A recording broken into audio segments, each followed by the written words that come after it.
And we are back. Welcome, guys. My name is DK, and in this video, I'll be breaking down the 7-game NBA main slate over on Draftkings. If you guys are looking for more content from me, you can check out Tails linked in the description. More in-depth content for daily fantasy sports, as well as player props, both sportsbook and pick'em stuff. But yeah, hopefully you guys had a good weekend, and yeah, with that all out of the way, let's just get into the video. So also, I did tweet out my prop thread already for today over on Twitter. A lot of advanced stats and all that good stuff. So I would appreciate if you guys check that out. It takes a lot of time. But yeah, start off here with Minnesota and Brooklyn. So Minnesota, no Anthony Edwards. They continue to run a pretty tight rotation here. It's been Randall and Nas kind of leading the team in usage, close to a 30% usage rate with Ant out over the last few games. Yeah, and love the matchup here. Just a matter of can the Nets keep it competitive. So Randall, 8.7K looks good.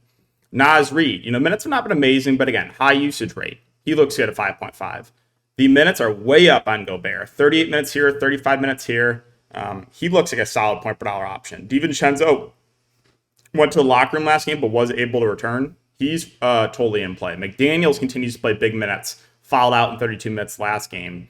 So yeah, any of the main guys from Minnesota I think look pretty good. Mike Conley's reasonable. 28, 29 minutes over the last couple of games is nice to see. He's not going to be a super high usage player, but a guy that will have the ball in his hands a decent amount.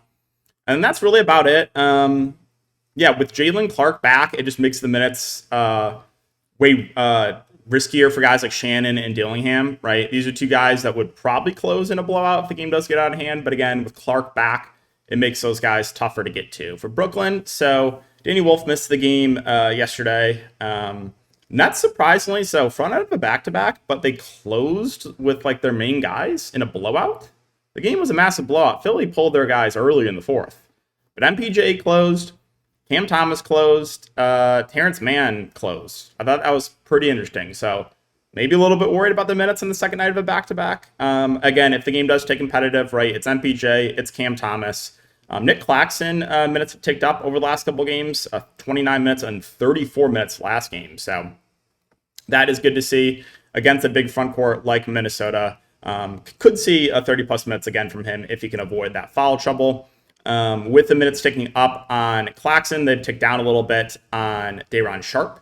But again, Sharpe, good point per minute player there of 4.2. You did see Tyrese Martin move into the starting lineup. Started at the point, played 27 minutes. Now shot 0-6, right? But if he starts again, I think he's totally reasonable there at that price point. And then, yeah, Terrence Mann, 30 and 34 minutes over the last couple games. I think he's another decent value play there. Again, the Brooklyn's always a tough team to trust. They're one of the worst teams in the NBA, and they're going to get blown out a ton. Milwaukee, so no KPJ. Giannis is probable. Don't think we're going to spend a ton of time on Giannis here. Now, the minutes are a little bit down on him in competitive games, but still super productive, a lead the team potential assists as well. There's really been no overlap with Portis and Turner, which makes them tougher to get to those guys. Ryan Rollins continues to play well. 36 minutes in each of the last two games. Now, you did see Cole Anthony get ejected last game, so maybe Ryan Rollins picked up a couple extra minutes because of that, but he continues to play really, really well. Yeah, the price is up on Anthony to a point where I think it's tough to get to him. That's really about it for Milwaukee. Moving on to the Pacers. So no Mathurin, Nembhard, Toppin, McConnell. Ray J. Dennis is questionable. Furphy is probable. Yeah, I mean, in a competitive game, right? This is the guy that, is leading the team in usage. 38 minutes last game. Ball handling role is really solid for Siakam as well. So like the upside in him. I don't think it'll be super popular. Naismith, we've been talking about it all year. He finally had a decent shooting game. We're like, hey, the shot attempts are there. The usage is there. He's just not making his shots. Finally made his shots, went for 42 fancy points. Jarris Walker got a little bit banged up last game, still played 30 minutes. Again, he can contribute in a lot of different ways. A totally reasonable option there in the mid-range. And then I'm pretty high on Quentin Jackson if he starts again. Led the team potential assists last game, played 31 minutes. I think there's no Ray J. Dennis. He is a guy that minutes would be more secure there. The rest of the team, I think, is really hard to trust. With the front court guys, again, they ride the hot hand. You did see 23 minutes for Johnny Furphy last game. That's good to see. He's 3,200. I think he's actually in play as a punt option. Moving on to Utah. So Collier, Kessler out. They started Nurk at the 5 last game. They got absolutely destroyed. Again, with Utah over the last 3 games, it is extremely hard to project this rotation. basically just Laurie, Keontae, and Kessler when healthy are the only guys that have secure roles right now. Everyone else is really hard to predict. So like the upside in Laurie, Keontae George continues to have a really nice role. Those two are certainly in play at the top end. Nurk, if he starts again, I think will be one of the more popular plays. And I would like him for value. We know Nurk's a good point per minute player. Kind of underperformed in 22 minutes last game. If he doesn't start, though, then obviously don't like him as much. Like, they could do a lot of different things. I mean, they could try to go small ball. That's certainly possible. They played some small ball last game, like Nurk, and then you saw the dust of Kevin Love play some back at 5, but you also saw some small ball. So, yeah, you did see Hendricks move in the starting lineup last game, played 25 minutes. If he starts again, he definitely would be in play there at 3.4K. But, yeah, like I said, really hard to protect this Jazz rotation at the moment. For Boston, like the matchup a lot. Top 3 guys look pretty good here. Brown, White, Pritchard. I think Pritchard the easiest to get to because of the salary, but price has come down on Derek White. Jaylen Brown leading the team in usage. His price has come down a little bit too. They waved the white flag last game in a massive blowout. Don't be worried about the minutes last game. Wouldn't even factor that in whatsoever. So, yeah, I like the upset in Brown, White, and Pritchard here. Minot has started the last 4 games. Only played 19 minutes last game, but again, was a blowout there. Kada continues to start at the 5. That's really about it, though. Sam Hauser, if he gets hot off the bench, could play, mid-20s minutes, but feels priced about right. For Washington, you got Middleton questionable. Now, I think that Bub Carrington would start if Middleton gets ruled out.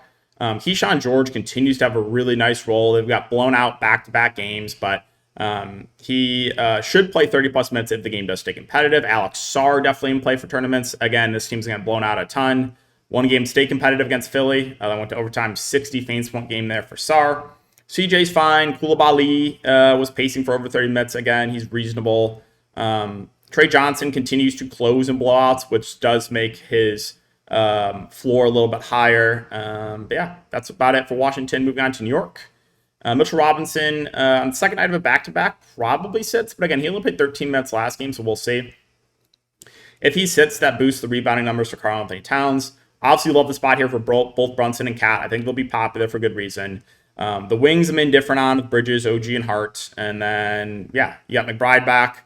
He's 4.5K. We'll see what they do with the starting lineup if Mitchell Robinson sits. They could go small. They could throw like Yabusele or Huck 40. Like they could do a lot of different things. For Dallas, so no AD, no Lively. Last game you saw Gafford start at the 5, was limited to 17 minutes. He's not on the injury report, so I could definitely see him playing over 20 minutes here. We know Gafford, good point per minute player. I think he's viable there at 4.6. Cooper Flagg started the point, had 11 potential assists last game. Obviously don't love the matchup, but the game does stay competitive. Like the upside in MPJ, really struggled with a shot, 3 of 13, but minutes were solid, 36 minutes. D'Lo came off the bench, led the team in usage, 35% usage rate, 45 fancy points. I mean, if I'm the coach of Dallas, he's got to be starting over the absolute dust of Klay Thompson. Like, you got to start D'Lo, Christie, Flagg, PJ, and then Gafford right now. Yeah, it'll be interesting to see if he does it tonight. I don't think he will, but we'll see. Christie has started last couple games, 33 minutes in each of those games. I think he's fine. No thank you on Klay Thompson. Najee Marshall continues to play low 20s minutes off the bench. What else? Brandon Williams also had about a 35% usage rate last game. Only played 17 minutes, but I think if this game does get out of hand, he would probably play in a blowout. So I do have some interest in Brandon Williams there at that salary. For Houston, we got to keep an eye on the status of Jabari Smith. He is currently questionable. If he does not play, you should get Tari Eason moving in the starting lineup. Tari Eason would be one of the best values on the slate if he does start. Top end guys like the upside in Şengün a lot. Again, was pacing for a huge game. I played him at no ownership last slate. Pacing for a huge game and just a massive blowout. Basically no minutes in the fourth quarter. So was definitely on tilt mode there. Amen Thompson, really solid role. Was also pacing for big minutes. So I like him and Şengün a good amount here. KD is just fine, but again, I would rather get to Şengün for a little bit more or Amen for a little bit less. Jabari, if he plays, is reasonable. Again, Eason is still in play if Jabari plays. He looks like one of the best values when he starts if Jabari misses. Reed Shepherd, one thing to note, he didn't close the blowout last game, so that is a little bit of concern. But he would also get extended a bit there if Jabari Smith does not play. Steven Adams, only 14 minutes last game, was pacing for high teens minutes. And then Okogie has started last 2 games here. I think he continues to start there at 4K. Detroit, Memphis. No Sasser and Ivy. Tobias Harris questionable. No, I think if Tobias hits, it'll probably be Ron Holland, but they could do a few different things. They could go smaller and throw like Levert in there. Or they could go bigger and throw Stewart. Like they have a few different ways they could go here. Yeah, love the upside here on Cade. Back-to-back 60 fantasy point games here. Potential assists were amazing. Had 18 real-life assists too. So like the upside of him a good amount. You also did see a lot more overlap with Duren and Stewart last game, which is good to see. Again, if Duren avoids foul trouble, I think he could very easily play 30-plus minutes. He's been really good as far as point per minute goes. Asar Thompson at 6K, I think is a good play here in the mid-range. He looks a little bit better if Tobias Harris does not play. The minutes are down on Levert. Again, Stewart, I would like a little bit better here if Tobias Harris doesn't play. And then, yeah, Ron Holland, I think, would be, a possible candidate to start if Tobias does not play. For Memphis, no Edey, Jerome, Pippen, and Clark. You should have Job returning here. We'll see. 1 game suspension. I think he'll be back into normal minutes. Again, though, with Memphis, they just continue to run a deep rotation. Basically just like Ja and Jaren averaging around 30 minutes per game. But, yeah, I think it's tough to get to these guys. Aldama, the minutes I have ticked up on him. You see more overlap with him and Jaren, but still don't love the price point. But, yeah, there's really not a ton here for me for Memphis unless, they sit Ja again. I don't think that's going to happen, though.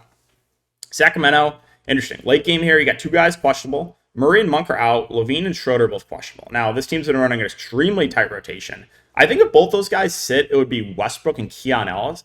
So I think Westbrook, Keon Ellis, Clifford would start with Sabonis and DeRozan if Schroeder and Levine get ruled out. Like last game, they started Cardwell. But again, that was basically just as like a body to throw at Giannis. He only played 5 minutes. But yeah, if Levine and Schroeder both play, I think Westbrook will start. So I think they would go Westbrook, Schroeder, Levine, DeRozan, Sabonis. Yeah, top end guys are all solid. I think Sabonis would be my preferred option there. Of those top end guys, Westbrook, if he starts, looks really good. Played 34 minutes last game, led the team potential assists, so he'd be a solid option. And then, yeah, again, guys like Clifford, Keon Ellis, these are guys that are going to be potential values here if one or both of Levine and Schroeder get ruled out. And then finally, Denver. So Jamal Murray, Cam Johnson, both probable. Denver running a pretty consistent rotation. I mean, the offense is Jokic and it's Murray. Love the upside in Jokic, right? He's playing high 30s minutes in competitive games.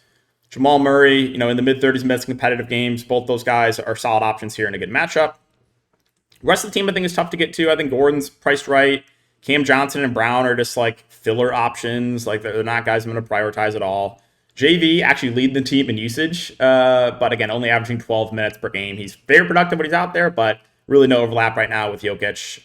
Bench, I think, is tough to get to as well on this slate. So, yeah, that's basically it for Denver. That's going to do it for the video as well, guys. So, yeah, if you have been enjoying the content, again, just make sure to like, subscribe, hit the notification bell. Check out my free prop thread over on Twitter. And, yeah, see you guys all in the next video.